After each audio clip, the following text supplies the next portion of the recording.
Boker Tov, good morning from the Temple Mount, the most sacred place in the universe. And it's another beautiful day here in the land of Israel, homeland of the people of Israel. And last week's parsha, Hashem had said to go up and possess the land. And actually, it speaks about some of the locations that we would have had to go and possess, including from the river Euphrates, South Lebanon, the Arava, the Southland, and as far as the Great Sea, the Western Sea, which would have been the Mediterranean. And this is a lot of land. In fact, it goes beyond, as we understand land, just west of the Jordan. But when we refused to enter the land, then things seemed to change. Okay, the borders were still belonged to us, but now our focus became a little bit more narrow.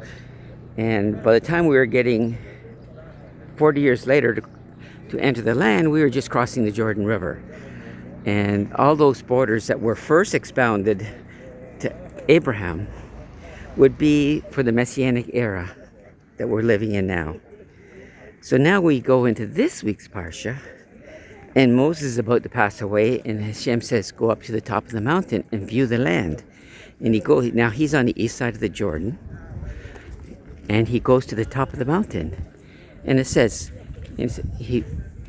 look to the north and to the west, and to the south and to the east, and view all the land. Well, if he was looking in all four directions, then Moses was actually standing in the center of the land allotted to the people of Israel, because he's looking to the east toward the Euphrates. But at that moment in time, the focus was on crossing the Jordan. And although he had not permission, nevertheless, where he was standing in the land allotted to the people of Israel. And he looked in all four directions. And so we have to remember that the land is greater than sometimes what we think about.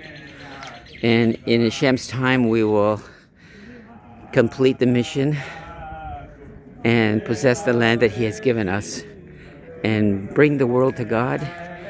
But the most sacred part of the land, you would say, would be Judea and Samaria, because it's crowned by Jerusalem.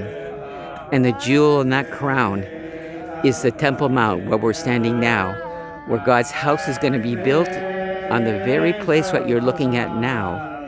And that the whole world will come here to pray to God, because God's house is a house of prayer, and it's a house of song, because song is prayer to God. He loves the music. And so may you all have a beautiful and wonderful day. May the God of Israel bring you to this place and be a witness to the building of the Holy Temple. All the best.